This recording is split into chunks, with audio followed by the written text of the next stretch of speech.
وبركاته.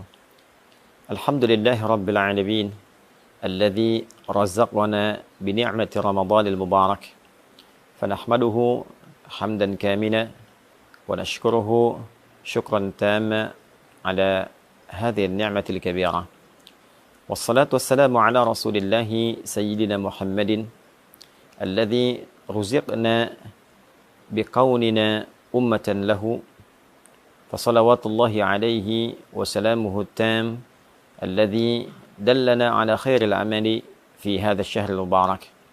اللهم صل وسلم وبارك على هذا الحبيب الكريم وعلى آله وصحبه أجمعين وبعد. Saudara-saudariku dimanapun Anda berada, Alhamdulillah kita sangat bersyukur pada Allah Subhanahu wa Ta'ala. Tahun ini kita kembali diberikan kesempatan untuk mendapati, menemui, dan memaksimalkan potensi kita untuk beribadah di bulan Ramadan yang penuh dengan berkah, penuh dengan limpahan kasih sayang Allah Subhanahu wa Ta'ala, yang tidak semua hamba-hamba Allah mendapati kesempatan yang sangat berharga, istimewa, dan membahagiakan ini.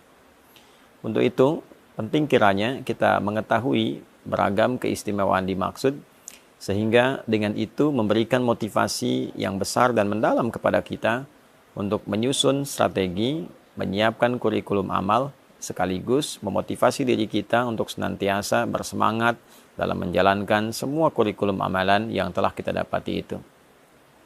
Teman-teman, dimanapun Anda berada, di antara keistimewaan Ramadan yang tidak bisa ditandingi, sulit didapati di waktu-waktu lainnya adalah berlimpahnya anugerah Allah Subhanahu wa Ta'ala, yang diantara sekian banyak anugerah itu adalah ampunan Allah yang ditebarkan kepada seluruh hamba-hambanya tanpa kecuali dan mencakup semua jenis dan ragam dosa yang pernah dilakukan oleh seorang hamba. Terkait dengan ini, Nabi SAW memberikan kabar gembira sekaligus penguatan akan hal dimaksud, dan didokumentasikan penguatan ini oleh Al-Imam Al-Bukhari juga Al-Imam Muslim, khususnya dalam kedua kitab sahih mereka. Di Al-Bukhari misalnya nomor hadis ke-38 pun demikian Imam Muslim menyantumkan dengan redaksi yang serupa di nomor hadis 760. Keduanya mengambil riwayat dari sahabat Abu Hurairah Abdurrahman bin Sakhr radhiyallahu taala anhu dari Nabi sallallahu alaihi wasallam, beliau bersabda, "Man shama Ramadana imanan wa ihtisaba, ghufira lahu ma taqaddama min dhanbi." Man, siapapun, mencakup laki-laki, perempuan, besar, kecil, tua, muda, apapun profesinya. Dan ini sifatnya secara personal. Ketika disebutkan man, artinya menunjuk secara personal. Dan dia memiliki juga keumuman makna. Artinya, berlaku secara personal, namun dibuka umum bagi siapapun. Baik laki-laki, perempuan, dengan segala sifat yang telah tadi kami sebutkan. Artinya peluang ini seakan-akan Nabi memberikan beritanya secara personal kepada kita. Wahai Adi Hidayat, wahai fulan, wahai fulana, man shama Ramadana, siapapun di antara Anda yang mampu menunaikan puasa Ramadan. Perhatikan kalimatnya, kata puasa dimaksud, sama diikat dengan waktu Ramadan. Jadi tidak ditemukan di waktu-waktu yang lain. Tidak di puasa Rajab misalnya, tidak di puasa Sya'ban misalnya, tidak di bulan hurum-hurum yang lain, tidak di puasa Arafah, tidak di puasa Asyura dan yang lainnya, tidak di Ayyamul Bid, tidak di hari Senin dan Kamis. Ini hanya khusus mencakup di bulan Ramadan. Man shama Ramadana, siapapun yang mampu menunaikan puasa Ramadan. Dan kita ketahui Ramadan itu jumlahnya selama sebulan. Ya, di Al-Baqarah ayat 185 jelas Allah menggabungkan kata syahr yang menunjuk pada waktu selama sebulan dengan kata Ramadan dalam momentum penurunan Al-Quran. Syahrul Ramadan alladzi unzila fihi Al-Quran. Di bulan Ramadan itu yang diturunkan Al-Quran di dalamnya, itulah kemudian waktu yang menjadikan kita wajib menunaikan puasa selama sebulan penuh. Artinya dalam konteks menunaikan puasa ini, di bulan Ramadan ini, waktunya terbentang selama sebulan. Siapapun yang mampu menunaikan puasa Ramadan, dari hari pertama, hari kedua, sampai yang terakhir selama sebulan. Dengan catatan, imanan wahtisaba.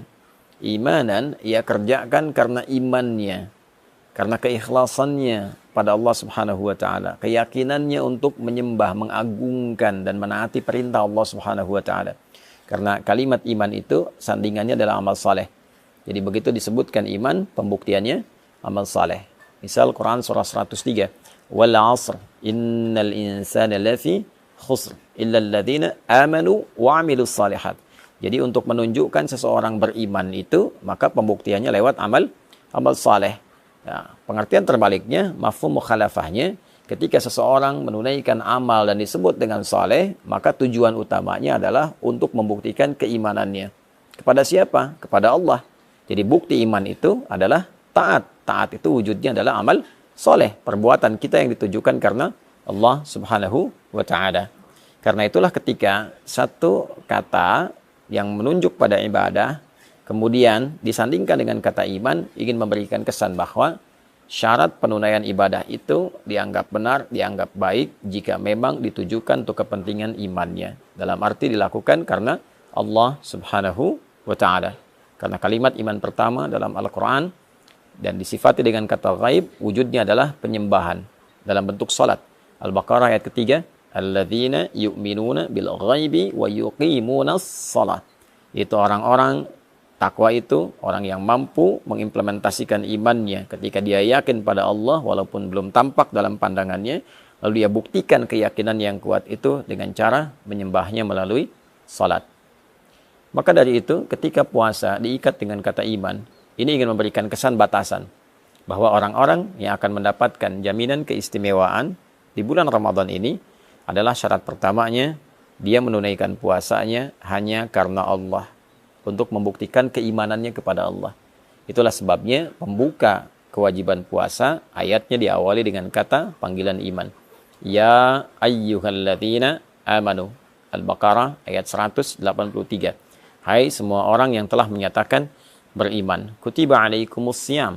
Dengan imanmu itu diwajibkan engkau mengimplementasikannya dengan cara menunaikan ibadah puasa di bulan Ramadan. Karena itulah kemudian penunaian puasa ini bukan hanya dikerjakan karena orang lain berpuasa. Bukan hanya dikerjakan untuk membuat sebuah status di lingkungan kehidupan sosial. Bukan hanya dikerjakan motivasinya untuk mendapatkan bukaan. Ya kalau niatnya dapat dunia, dapat dunia. Saya pengen buka di masjid yang ada bukaannya mewah, ada takjilnya, ada sahurnya. Ya, secara adat sah dilakukan. Tapi secara timbangan fikih, dia hanya akan mendapatkan bagian bukaannya saja. Dia dapat makan, dia dapat minuman, tapi potensi keistimewaan yang mungkin dia bisa dapatkan sangat tipis kemudian untuk bisa dia raih. Syarat pertama. Yang kedua, wahtisabah.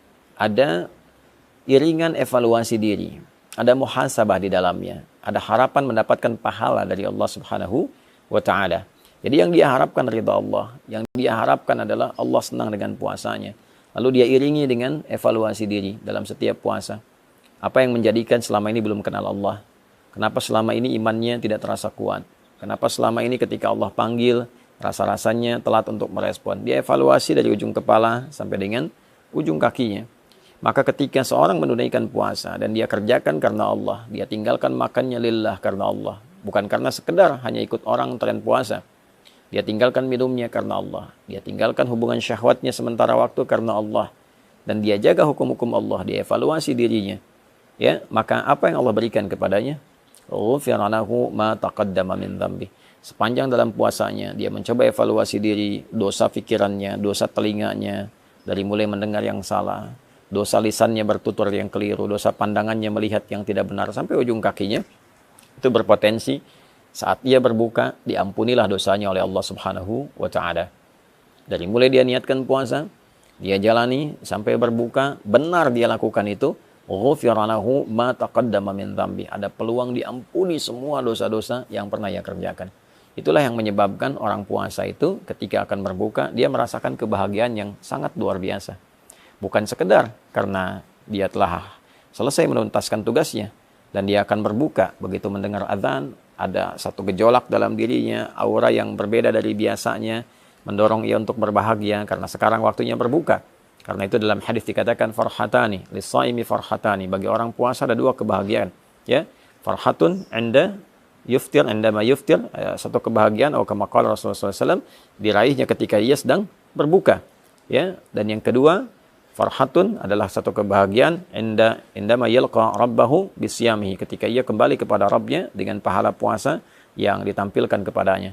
Maka saat ia berbuka ia gembira, bukan karena sekedar puasa telah selesai, tugas telah dilakukan, tapi dia bahagia pula karena pada saat itulah Allah berpeluang mengampuni semua dosa-dosa yang pernah ia kerjakan. Saat ia kembali kepada Allah, dia kembali dalam keadaan bersih, pahala telah dia dapatkan dari bacaan Quran, dari sholat, dari kajian-kajian, dari tilawah dan sebagainya, sehingga dia gembira. Dan disambutlah ia saat kembali itu dengan diperintahkan untuk memasuki pintu khusus dengan pahala puasanya, yaitu pintu Ar-Rayyan. Allah Subhanahu wa taala menyampaikan kepada Nabi untuk memberikan kabar gembira. Inna fil jannati baban yuqalu Ar-Rayyan. Di surga itu ada satu pintu yang disebut dengan Ar-Rayyan.